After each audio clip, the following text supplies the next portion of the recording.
حمید کا 22واں پارہ ہے، اس پر ہم بات کریں گے۔ اللہ تعالیٰ توفیق عطا فرمائے۔ سورت یہاں چل رہی ہے احزاب، تو 22ویں پارے کے بالکل شروع میں اللہ تبارک و تعالیٰ نے ازواج مطہرات سے خطاب کیا ہے اور ساری امت کی خواتین کو سمجھایا ہے۔ خاص مقام ہے سمجھنے والا۔ اللہ کریم نے بالکل شروع میں کہا کہ اے محبوب علیہ السلام کی بیویوں، آپ کا مقام لوگوں میں سے ذرا امتیازی ہے، سو تقوی اختیار کرو، غیر محرم مردوں کے ساتھ نرم لہجے میں بات نہ کرو۔ نرم لہجے میں غیر محرم کے ساتھ بات، بس اپنے کام کی بات کرو، اور وہ بھی اس طرح بات کرو جس طرح بے رخی سے ہوتی ہے۔ عورتیں نرم لہجوں کے ساتھ غیر محرموں کے ساتھ گفتگو نہ کرو۔ اور پھر ارشاد فرمایا جا رہا ہے کہ ضرورت کے مطابق بات کرو، زیادہ بات بھی نہ کرو، اپنے گھروں میں رہو اور زمانہ جاہلیت کی طرح زیب و زینت کی نمائش نہ کرو۔ نماز اور زکوٰۃ، اللہ اور اس کے رسول صلی اللہ علیہ وسلم کی اطاعت پر کاربند رہو، اور جو ایسا کریں گی تو ان کو دوہرا اجر ملے گا، اور ان کے لیے آخرت میں عزت کی روزی کا مقام ہے، روزی کا اہتمام ہے۔ اسی مقام پر اللہ کریم نے فرمایا انما یرید اللہ لیذھب عنکم الرجس اہل البیت ویطہرکم تطہیرا۔ فرمایا اللہ تو یہی چاہتا ہے اے نبی کے گھر والوں کہ تم سے ہر ناپاکی دور کر کے تمہیں صاف ستھرا کر دے۔ فرمایا اللہ تو یہی چاہتا ہے کہ تم سے ہر ناپاکی دور کر کے تمہیں، پیچھے کس کا ذکر ہو رہا تھا؟ ازواج مطہرات کا، نبی پاک علیہ السلام کی۔ تو یہ ذکر ہی، یہ آیت تذکرہ ہی ازواج کے تذکرے میں آیا۔ بہت سارے لوگ کہتے ہیں اہل بیت میں بیویاں شامل ہی نہیں، یہ صرف حضور علیہ السلام کہ وہ اہل بیت ہیں جو حضرت علی، سیدہ فاطمہ اور ان کی اولاد ہیں، اور خدا کے بندے۔ جب آپ سے پوچھا جاتا ہے گھر والوں کا کیا حال ہے تو بیویاں مراد ہوتی ہیں کہ نہیں؟ جب پوچھا جاتا ہے کہ گھر والوں کا کیا حال ہے صرف بچے مراد ہوتے ہیں کہ بیوی بھی مراد ہوتی ہے؟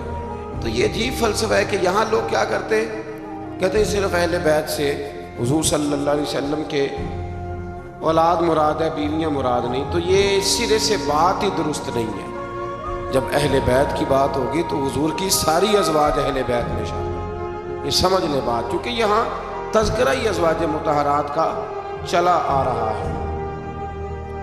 پھر اس سے آگے آیت نمبر 35 میں مومن مردوں اور عورتوں کی اکٹھی صفات کا بیان ہے۔ اللہ تبارک و تعالیٰ نے فرمایا کہ مومن مرد اطاعت شعار ہوتے ہیں، صداقت شعار ہوتے ہیں، صبر و رضا کا پیکر ہوتے ہیں۔ ان کے دل اللہ کے حضور عجز اور تواضع کے خوگر ہوتے ہیں، وہ صدقات دینے والے ہوتے ہیں، روزے دار ہوتے ہیں، اپنی حیا اور عزت کی حفاظت کرنے والے ہوتے ہیں، اور اللہ کا کثرت سے ذکر کرنے والے ہوتے ہیں، اور ان کے لیے اللہ نے بخشش اور اجر عظیم کی نعمتیں تیار کی ہوئی۔ پھر آیت نمبر 36 میں فرمایا نہ کسی مومن مرد اور نہ کسی مومن عورت کے لیے یہ جائز ہے کہ جب اللہ اور اس کا رسول کو فیصلہ فرما دیں تو ان کے لیے اپنے اس کام میں کوئی اختیار رہ جائے۔ اس آیت کی تھوڑی تفسیر ضروری ہے، اس کی تھوڑی تفسیر کر دیتا ہوں۔ ہوا یہ تھا کہ نبی کریم علیہ الصلاۃ والسلام نے اپنے ایک غلام کے ساتھ، اپنی ایک عزیزہ جو حضور کی رشتہ دار بنتی تھی حضرت زینب بنت جہش، ان کا نکاح کرنا چاہا، پیغام نکاح بھیجا۔ انہوں نے کہا جی ہم قریشی خاندان سے ہیں اور یہ غلام ہے تو اس کو کیسے رشتہ دے دیں؟ حالانکہ حضور نے پیغام بھیجا تھا، اتنے بڑے ہم ہو کے تو ایک غلام کو رشتہ دے دیں؟ تو اللہ نے حکم دے دیا، فرمایا جب رب رسول حکم دے تو تمہیں اختیار ہی کوئی نہیں۔ اور جب یہ آیت نازل ہوئی تو وہ حضرت زینب بنت جہش کے گھر والے خود حاضر ہوئے، عرض کی حضور جہاں آپ کا دل کرتا ہے آپ بچی کا رشتہ فرما دیں، ہم اللہ رسول کے حکم کے آگے بات نہیں کر سکتے۔ آج بھی آپ دیکھ لیں، برادری پہلے اور دین معاذ اللہ بعد میں۔ برادری پہلے، بھائی شادی پہ کوئی بےہودہ حرکت نہ کرنا تو کہتے میری برادری نہیں مانتی۔ یہ بڑا خطرناک جملہ ہے۔ یعنی ایک طرف نبی پاک کی شریعت اور دوسری جانب برادری، تو یہ مطلب آپ اندازہ کر لیں کہ یہ بات کہاں تک جاتی ہے۔ آپ نے اس میں سے اختیار کسے کیا؟ ہماری برادری وہی ہے جس برادری میں حضرت بلال حبشی شامل ہے، حضرت صہیب رومی اور عمار یاسر شامل ہیں، وہ ہماری برادری ہے، ایک ہو مسلم حرم کی پاسبانی کے لیے۔ اللہ توفیق عطا فرمائے۔ پھر اس سے آگے آیت نمبر 37 سے یہ مسئلہ بیان ہوا ہے کہ جو منہ بولا بیٹا ہے وہ حقیقی بیٹے کے حکم میں نہیں ہوتا، وہ حقیقی بیٹے کے حکم میں نہیں ہوتا۔ وہ میں پیچھے بھی بتا چکا ہوں۔ ہوا یہ تھا کہ ایک منہ بولے بیٹے نے طلاق دی تھی، تو نبی کریم علیہ السلام کے وہ منہ بولے بیٹے تھے، تو ان کی زوجہ سے حضور نے نکاح کرنا چاہا۔ لوگوں نے کہا کہ یہ تو یہ والا معاملہ ہے، تو فرمایا وہ جو منہ بولا بیٹا ہے وہ منہ بولا بیٹا ہی ہوتا ہے۔ مجھ سے ایک دفعہ ایک دوست نے سوال پوچھا تھا کہ منہ بولی جو بہن ہوتی ہے تو بھئی وہ غیر محرم ہوتی ہے، منہ بولی بہن غیر، منہ بولی ماں جو ہوتی ہے نا، ایک تو یہ ہے کہ وہ کہلا کی عمر کو پہنچ جائے، اس نے بچہ چھوٹا سا لے کے پالا ہو، وہ معاملہ اور ہے، لیکن ہمارے ہاں جس طرح رشتے نہیں بن جاتے، جو اصل بہن ہوتی ہے اس کا پتہ ہی کوئی نہیں۔ بھائی جس کو اللہ رسول نے تیری بہن بنایا تجھے وہ پسند کیوں نہیں، اور جس کو رب کریم نے تیرے لیے رشتہ بنایا ہے تجھے وہ رشتہ قبول کیوں نہیں۔ اللہ تبارک و تعالی حقیقی مفہوم کی طرف ہماری توجہ لگائے، اسی میں ہمارا فائدہ ہے۔ تو پھر اسی طرح آیت نمبر 40 میں اللہ تبارک و تعالی نے وہ عظیم بات ارشاد فرمائی جس کی طرف امت کی توجہ ہونا بڑی ضروری ہے۔ فرمایا ما کان محمد ابا احد من رجالکم ولکن رسول اللہ وخاتم النبیین۔ فرمایا محمد صلی اللہ علیہ وسلم مردوں میں سے کسی کے باپ نہیں، ہاں اللہ کے رسول ہیں اور نبوت کو ختم کرنے والے ہیں، خاتم النبیین ہیں حضور نے فرمایا میں آخری نبی ہوں، میرے بعد کوئی نبی ضرورت بھی کوئی نہیں، اس لیے کہ میرے نبی نے کمی چھوڑی کوئی نہیں، ضرورت ہی کوئی نہیں، حاجت ہی کوئی نہیں، ضرورت ہی کوئی نہیں۔ بلا وجہ بعض لوگوں کو اللہ تبارک و تعالیٰ معاف کرے، روٹی پیٹ بھر کے کھانے کو نہیں ملتی تو نبوت کا دعویٰ کر دیتے ہیں، اور عجیب و غریب قسم کے لوگ ہیں جو میدان میں آ نکلتے ہیں، اور مجھے تو ان لوگوں کی سمجھ نہیں آتی جو دلیلیں پوچھتے ہیں اور پھر بعد میں کہانیاں سناتے ہیں۔ تو بھائی حضور آخری نبی ہو، رسول کریم کے بعد کوئی نبی آ سکتا؟ ایک بات کو سمجھیں، حضور کا تاج ہے ختم نبوت، یہ نبی پاک کی نشست ہے ختم نبوت، یعنی نبی ختم ہو گئے تو آخری نشست پہ حضور بیٹھے، تو اب جو کہتا ہے کہ میں نے بھی بیٹھنا ہے تو بے ادبی کرتا ہے کہ نہیں کرتا؟ اس لیے قادیانی اتنے برے ہیں، ان سے مسلمان اس لیے بیزار رہتے ہیں کہ وہ بہت بڑی بے ادبی کرتے ہیں۔ وہ نبی کریم علیہ السلام کے بعد کسی کو ضدی اور کسی کو بروزی نبی مانتے ہیں۔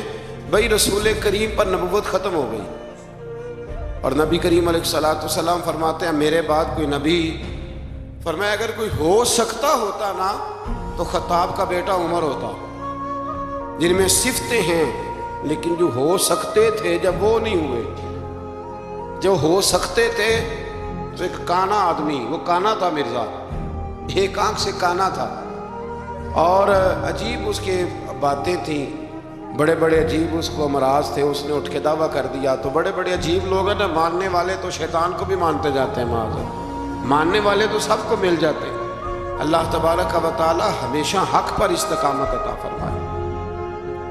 پھر اس سے آگے نبی کریم صلی اللہ علیہ وسلم کی کچھ اور صفات کا بیان ہے۔ اللہ کریم نے فرمایا یا ایھا النبی انا ارسلناک شاہدا ومبشرا ونذیرا، اے محبوب بے شک ہم نے آپ کو بھیجا ہے گواہ بنا کر، خوشخبری دینے والا بنا کر، ڈر سنانے والا بنا کر، وداعیا الی اللہ باذنہ، اور ہم نے آپ کو اللہ کی طرف بلانے والا بنا کے بھیجا ہے، وہ بھی اللہ کے حکم سے، وسراجا منیرا، اور ہم نے آپ کو چمکتا ہوا آفتاب بنا کے بھیجا ہے۔ تو نبی کریم علیہ السلام کو اللہ نے یہ صفات عطا فرمائی ہے، شانیں عطا فرمائی ہے۔ ایک بات آپ یہاں رک کے ذرا سوچئے گا، کچھ لوگ کہتے ہیں جی شان مصطفیٰ کا جلسہ کرنے کی کیا ضرورت ہے؟ معراج مصطفیٰ، میلاد مصطفیٰ، آپ سیدھا سیدھا نماز روزے کی بات بتائیں، شان بیان کرنا کیوں ضروری ہے؟ یہ بہت بڑا مسئلہ ہے۔ بعض لوگ کہتے ہیں جی آپ سیدھا سیدھا کہیں کہ حضور نے فرمایا سچ بولو، کھری بات کرو اور دیانتدار۔ یہ آپ کیا حضور شان بڑی تھی، عظمت بڑی تھی، تو بھائی ان آیات میں اللہ کیا بیان کر رہا ہے؟ کہا میرا محبوب نذیر بھی ہے، بشیر بھی ہے، سراج منیر بھی ہے۔ یہ ساری صفتیں اللہ نے قرآن میں بیان کی، اور ایک جگہ پہ نہیں، درجنوں جگہ پہ واضح آیات میں۔ ویسے تو سارا ہی قرآن حضور کی تعریف ہے، اور یہ میں نہیں کہہ رہا، یہ حضرت عائشہ صدیقہ فرماتی ہیں، کانا خلقہ القرآن، فرمایا اگر تم نے حضور علیہ السلام کے اخلاق دیکھنے ہو تو قرآن پڑھ لو۔ تو اس لیے یہ عظمتوں اور شانوں کا بیان یہ طریقہ ہے، یہ مسلمان کی روح کی غذا ہے۔ اللہ ہمیں سمجھنے کی توفیق عطا فرمائے۔ پھر آیت نمبر 53 سے نبی پاک علیہ السلام کی بارگاہ کے آداب بیان ہوئے کہ بغیر اجازت نبی کے گھر میں داخل نہ ہو، دعوت طعام ہو تو کھانا کھا کے منتشر ہو جاؤ۔ کھانا کھا لیا تو اب ہوا یہ کہ حضور نے دعوت پکائی کچھ صحابہ کی، تو کھانا کھا کے بیٹھ گئے گپ شپ کرنے کے لیے۔ تو محبوب کریم نے ایک دو دفعہ دیکھا کہ اب یہ جائیں، حضور نے آرام کرنا، لیکن کچھ لوگ بیٹھ گئے، تو اللہ کریم نے فرمایا جب کھا لیا ہے نا اب جاؤ منتشر ہو جاؤ۔ گویا رب کریم اپنے محبوب کے دربار کے آداب بیان فرماتا ہے، اللہ بیان فرماتا ہے۔ اللہ اکبر۔ نبی کی بیویوں سے کوئی چیز مانگو تو پردے کے پیچھے سے مانگو۔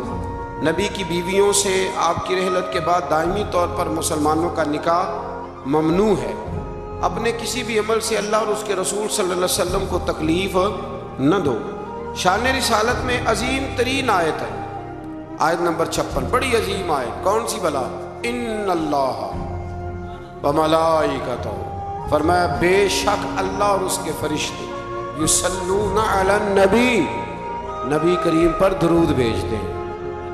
اللہ بھی بھیجتا ہے، اللہ کے فرشتے بھی درود پڑھتے ہیں۔ یا ایھا الذین آمنوا صلوا علیہ وسلموا تسلیما، اے ایمان والو تم بھی نبی پاک پر درود پڑھو اور خوب سلام پڑھو۔ تو یہ آیہ مبارکہ نازل ہوئی کہ اور حضور صلی اللہ علیہ وسلم نے فرمایا اگر تم مجھ پر ایک بار درود پڑھو گے تو اللہ تم پہ 10 رحمتیں فرمائے گا، اور تمہارے 10 گناہ معاف کر دے گا، اور تمہارے 10 درجے اللہ بلند فرما دے گا۔ ایک بار درود شریف کو وظیفہ بنائیں، پابندی سے پڑھا کریں، پابندی سے۔ میں نے اپنے بزرگوں کو دیکھا ہے کچھ کام کرتے، کبھی کبھی مجھے لگتا ہے کہ وہ کام آج بھی بڑے ضروری ہیں، بڑے ضروری۔ بزرگ یہ کیا کرتے تھے کہ وہ نا اپنی ریل رکھتے تھے، اپنا مصلی بچھاتے تھے مسجد میں آ کے، اور اپنی تسبیح سائڈ پہ رکھ لیتے تھے صبح کے وقت، اور روزے نہیں ہوتے تھے تو پانی کا پیالہ بھی ساتھ ہوتا تھا۔ کچھ دیر قرآن پاک پڑھنا، اپنا مصلی بچھایا، پھر اس کے ساتھ کچھ دیر تسبیح پڑھنی، پھر پانی پہ پھونک مارنی، اس کو پینا۔ مجھے لگتا ہے یہ اہتمام ہے عبادت کا۔ میں دوستوں سے کہا کرتا ہوں کہ ہاتھوں میں تسبیح رکھ لو، تسبیح ہاتھ میں ہو تو چلتی بھی رہتی ہے۔ تو یہ چھوڑ دیں، لوگ کیا کہیں گے، بہانہ کریں گے، دنیا کہے گی یہ بابا تسبیح ہو گیا، تو کہنے دو، تسبیح ہو تو تسبیح چلتی بھی۔ سمجھ آ گئی یہ بات کی؟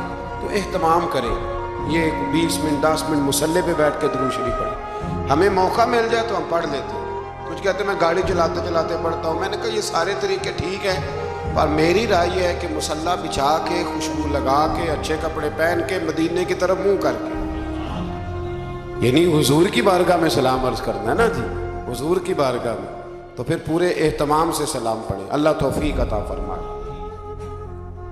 آیت نمبر 60 سے 61 میں منافقین اور فاسقین اور جن کے دلوں میں عداوت مصطفیٰ صلی اللہ علیہ وسلم کا روگ ہے اور مدینے میں جھوٹی افواہیں پھیلانے والوں کو خبردار کیا گیا کہ اگر وہ اپنی حرکتوں سے باز نہ آئے تو انہیں مدینے میں رہنے نہیں دیا جائے گا، اور یہ بھی کہا گیا کہ یہ لوگ لعنتی ہیں اور جہاں بھی پائے جائیں انہیں چن چن کر قتل کر دیا جائے، اس لیے کہ یہ حضور کے بارے میں دل میں منافقت رکھتے ہیں۔ پھر آگے سورہ سبا شروع ہوتی ہے۔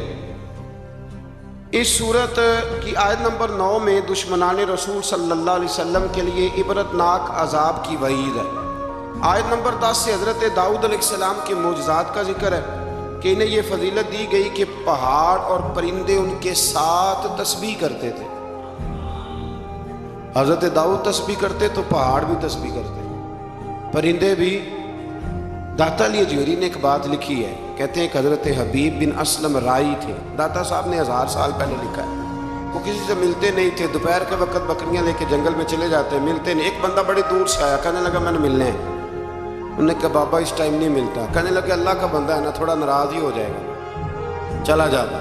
کہتے میں پہاڑ کے پیچھے گیا تو میں نے عجیب نظارہ دیکھا کہ بابا جی مصلی پہ بیٹھے ہیں اور ایک بھیڑیا ان کی بکریاں چرا رہا۔ بھیڑیا وہ کھایا کرتا تھا، آج چرا رہا۔ کہتے ہیں بڑا حیران ہوا۔ بابا جی کہنے لگے اس وقت کیوں آئے ہو؟ تو میں نے کہا حضور اگر آ گیا ہوں تو مہربانی کریں۔ میں نے فوراً کہا یہ بھیڑیا بکریاں چرا رہا ہے۔ فرمانے لگے جب سے میں نے رب سے صلح کر لیا نا، ساری مخلوق کی مجھ سے صلح ہو گئی، ساری مخلوق کی صلح ہو گئی۔ تو کہتے ہیں میرے دل میں خیال آیا کہ پتہ نہیں بابا کچھ کھلائے پلائے گا بھی کہ نہیں۔ تو کہتے ہیں لکڑی کا پیالہ پہاڑ کے نیچے رکھا تو وہ شہد سے بھر گیا، پھر میں نے وہ پیا، دوبارہ رکھا تو دودھ سے بھر گیا، پھر تیسری دفعہ رکھا تو وہ پانی سے بھر گیا۔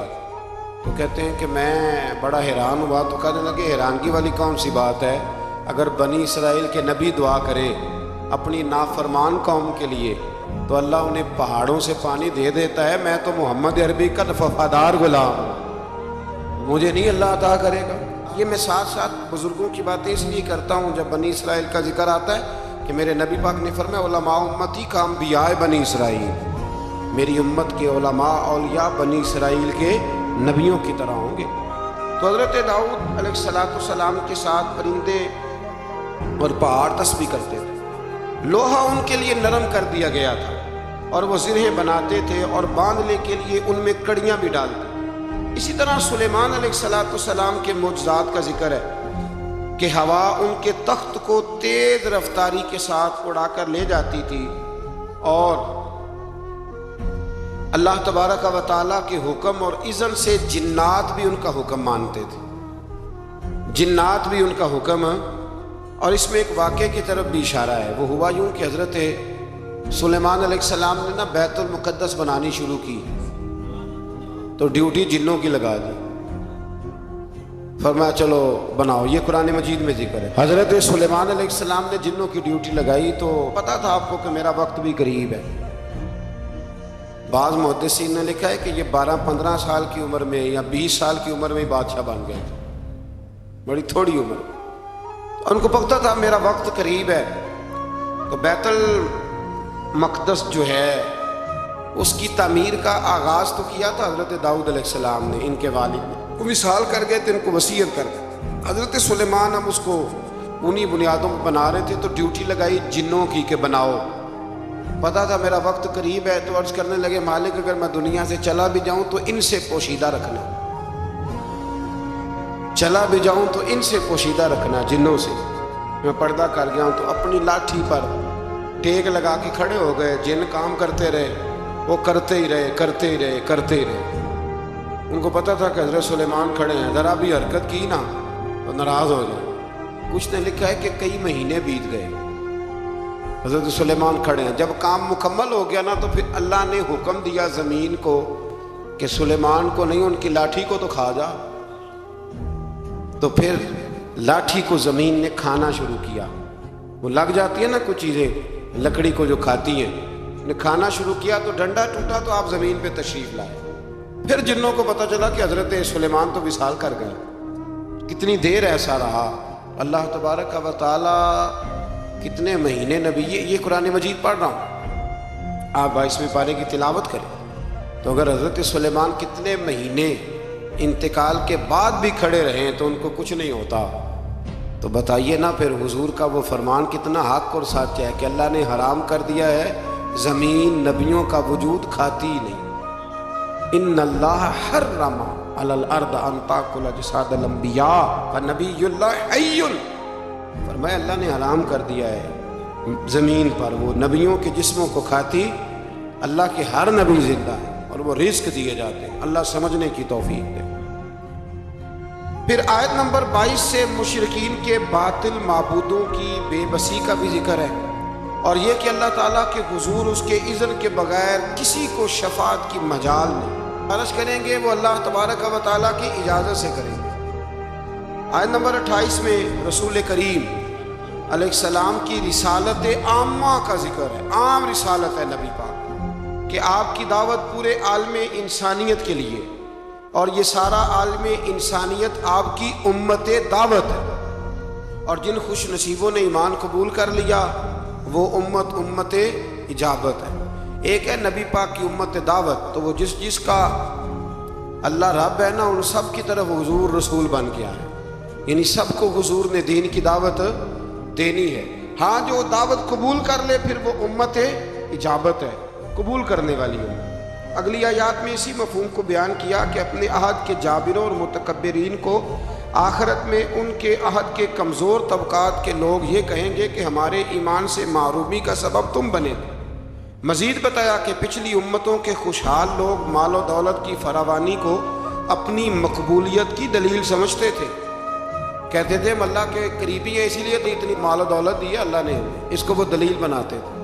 حالانکہ مال و دولت کوئی دلیل اگر یہ قریب ہونے کا ذریعہ ہوتی تو سب سے زیادہ میرے نبی پاک کی تجوریوں میں ہوتی، یہ کوئی دلیل نہیں۔ اللہ نے فرمایا کہ اس کا قرب مال و دولت کی فراوانی سے نہیں ملتا بلکہ ایمان اور عمل صالح کی دولت سے ملتا ہے، اور رزق کی کشادگی یا تنگی کا تعلق کسی کی فضیلت یا بے توقیری سے نہیں ہے، بلکہ یہ اللہ تعالیٰ کی حکمت ہے کہ کبھی وہ نعمتوں کی فراوانی امتحان کے طور پر فرماتا ہے اور کبھی آزمائش میں مبتلا کر کے بندے سے امتحان لیتا ہے۔ آیت نمبر 40 میں اللہ تعالیٰ کے فرشتوں سے سوال کہ کیا یہ لوگ تمہاری عبادت کرتے ہیں؟ فرشتوں کا اللہ تعالیٰ کی تسبیح بیان کرتے ہوئے اس کی بندگی کا اظہار کیا، اس بات کا اللہ نے اس آیات میں ذکر کیا۔ آیت نمبر 45 میں فرمایا کہ ان کفار سے پہلے جن لوگوں نے رسول کو جھٹلایا، ہمارے رسولوں کو، ان سے قوت اور دبدبہ میں وہ لوگ زیادہ مضبوط تھے۔ آج جو جھٹلا رہے ہیں نا قریش والے، تو جو پہلے جھٹلاتے تھے وہ قوت اور دبدبے میں زیادہ مضبوط تھے، لیکن وہ بھی اللہ تعالیٰ کے عذاب سے بچ نہ سکے۔ تو جب وہ نہیں بچ سکی قومیں عاد اور قومیں سمود، اتنی تگڑی قومیں، تو یہ تو بات ہی کوئی نہیں، تو بات ہی کوئی نہیں۔ اللہ اکبر۔ آخری آیات میں فرمایا کہ روز حشر کفار کی خواہش ہوگی کہ عذاب سے نجات مل جائے، مگر ان کی یہ خواہش پوری نہیں ہوگی۔ پھر سورہ فاتر شروع ہو جاتی ہے اس سے آگے، تو اس کی آیت نمبر 5 میں تمام انسانوں سے خطاب کرتے ہوئے فرمایا کہ قیامت کا وعدہ حق ہے، اور دنیاوی زندگی کی لذتوں میں کھو کر کہیں دھوکے میں نہ پڑ جانا، اور شیطان تمہارا دشمن ہے، اس لیے تم بھی اسے اپنا دشمن ہی سمجھو، اس سے جرانے لگانے کی ضرورت، اس سے دوستیاں نہ کرتے، پھر اس کے لیے تیاری نہ کرو۔ یہ رمضان کے آخری دن شروع ہو جاتے تو ہمارے بچے موٹر سائیکلیں تیار کرنی شروع کر دیتے، یعنی عین رمضان میں۔ مجھے کچھ لوگ کہتے ہیں کہ یہ عید والے دن بڑی طوفان بدتمیزی ہوتی ہے، تو میں کہتا ہوں کہ اللہ تعالیٰ ہمیں معاف کرے، ہوتی عید والے دن ہے پر اس کی تیاری رمضان میں ہوتی ہے، تو کتنا بڑا جرم ہے۔ یعنی ادھر چاند رات کا اعلان ہوگا تو ادھر تماشا لگ جائے، ہمیں احتیاط کرنی چاہیے۔ حضور علیہ السلام نے فرمایا تو یہ جو چاند رات ہوتی ہے نا، یہ تو مزدور کو مزدوری ملنے کا وقت ہوتا ہے، تو لوگ ہیں کہ وہ کھیل کود میں لگ جاتے ہیں۔ اللہ سمجھنے کی توفیق دے۔ آیت نمبر 9 سے 13 تک ایک بار پھر اللہ تعالیٰ کی قدرت کے تحت بارش کے نظام کا ذکر ہے۔ انسان کو اس کے جوہر تخلیق کی طرف متوجہ کیا گیا تاکہ سرکشی کا شکار نہ ہو، اور وہ یہ کہ مادہ کے پیٹ میں حمل کو بھی اللہ جانتا ہے، اور یہ کہ کس کی عمر میں درازی ہے یا کس کی عمر میں کمی ہے، وہ سب اللہ نے کتاب تقدیر میں لکھ دیا ہے۔ آیت نمبر 12 سے فرمایا کہ میٹھے اور کھارے پانی کے سمندر برابر نہیں ہوتے، میٹھے اور کھارے پانی کے سمندر برابر نہیں ہوتے، لیکن فرمایا سب سمندروں سے تمہیں مچھلی کا تازہ گوشت ملتا ہے، پانی جیسا بھی، اور تم ان سے پہننے کے زیور بھی نکالتے ہو، اور کشتیاں پانی کو چیرتی ہوئی چلی جاتی ہیں۔ نظام لیل و نہار اور شمس و قمر اسی کے حکم کے تابع ہیں، اسی کے حکم کے یہ چاند سورج اگر کسی انسان کے قبضے میں ہوتے تو کب سے اختلاف ہو گیا ہوتا. کوئی کہتا ادھر سے نکل، کوئی کہتا کم از کم جو حکومت بدلتی وہ تو ضرور بدلتی ایک دفعہ. یہ پچھلے لایا ہے لہذا معاذ اللہ ہم نہیں چلنے دیں گے.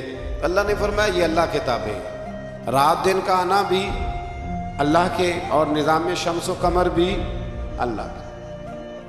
آیت نمبر 18 میں بتایا کہ کوئی بوجھ اٹھانے والا دوسرے کا بوجھ نہیں اٹھائے گا، یعنی ہر ایک کو اپنے اپنے عمل کا جواب دینا ہوگا، اور جو تزکیہ اور تقوی اختیار کرے گا تو اس کا فائدہ اسی کو پہنچے گا.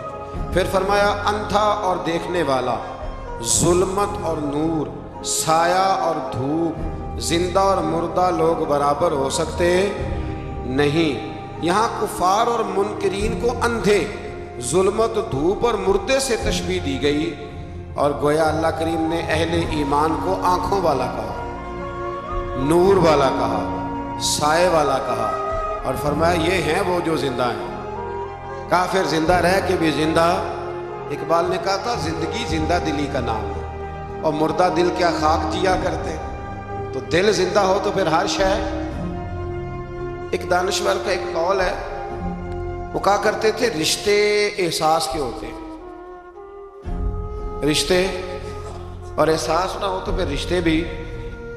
آپ کو پتہ ہے نا، بہن کا اگر خیال آ گیا تو پھر بہن ہے، لیکن اگر بھائی کہے کہ نہیں جی میرے بہنوئی نے ضائع بڑے کیے ہیں پیسے، وہ تو سارا اس خاندان کو چلا جائے گا تو میں بہن کے بچوں سے، تو یہ احساس ختم ہو گیا. تو فرمایا کہ یہ زندہ رہتا ہے، جو مومن ہوتا ہے مومن زندہ ہوتا ہے، کافر مردہ ہوتا ہے، اس لیے کہ اس کا دل مردہ ہوتا ہے. اللہ تعالیٰ نے ان آیات میں یہ بھی بتایا کہ حجت الہیہ قائم کرنے کے لیے ہر قوم کی طرف نذیر یعنی روشن دلائل اور الہامی کتابیں دے کے نبی اور رسول بھیجے گئے، لیکن ہر دور میں پیغام حق کو جھٹلانے والے موجود رہے. آیت نمبر 27 میں فرمایا کہ ایک پانی سے مختلف رنگوں کے پھلوں، ایک ہی پہاڑی سلسلے سے مختلف رنگوں کے پہاڑ، ایک نوع انسانی سے مختلف رنگوں کے لوگ، اور چار پایوں اور جانوروں کو مختلف رنگوں میں پیدا کرنا، یہ اللہ تعالیٰ کی وحدانیت کی دلیل ہے. ایک باپ کے 4 بیٹے ہوتے ہیں، چاروں کی شکلیں علیحدہ ہوتی ہیں. یہ نہ مسئلے پہ غور نہیں نہ کرتے، ورنہ فوراً بندہ کیا اٹھتا ہے کہ سبحان اللہ و بحمدہ، سبحان اللہ. آپ غور کریں، ہر بندے یہ چیزیں لوگ بناتے ہیں نا جی، اس میں اتنی ڈال دو، اس میں اتنی ڈال دو، اتنی، تو ایک طرح کی چیزیں بنتی جاتی ہیں، ایک کی طرح. کوئی بھی چیز جو انسان بناتا ہے، چمچ ہے، برتن ہے، تو ایک کی طرح کا بناتا ہے. اللہ کریم کی تخلیق کا کمال یہ ہے کہ ناک ہر بندے کی ایک ہے، آنکھیں 2 ہیں، کان 2، ہونٹ سب کے ہیں نا، اور چہرے مختلف ہیں. یہ سمجھتے ہیں آپ بات؟ یعنی وہی چیزیں اللہ تعالیٰ نے دیں جو سب کو دیں، پر اس کے باوجود چہرے مختلف ہیں. تو ماننا پڑے گا کہ جو بنانے والا ہے وہ بڑی شان والا ہے، جو بنانے والا ہے وہ بڑی شانوں والا ہے. جو وہ بنا سکتا ہے دوسرا کوئی نہیں بنا سکتا. آیت نمبر 28 میں بتایا کہ جو علماء ربانیین ہیں نا، ان کے دلوں میں اللہ کی خشیت ہوتی ہے. انما یخشی اللہ من عبادہ العلماء. یہ مسئلہ تھوڑا ضرور سن لیں. فرمایا اللہ کے بندوں میں سے اللہ سے وہ ڈرتے ہیں جن کے پاس علم ہے. ایک لفظ کبھی کبھی ہم کہتے ہیں، لڑائی ہو جائے نا تو کہتے ہیں تو مینوں جانتا نہیں. اس کا کیا مطلب ہوتا ہے؟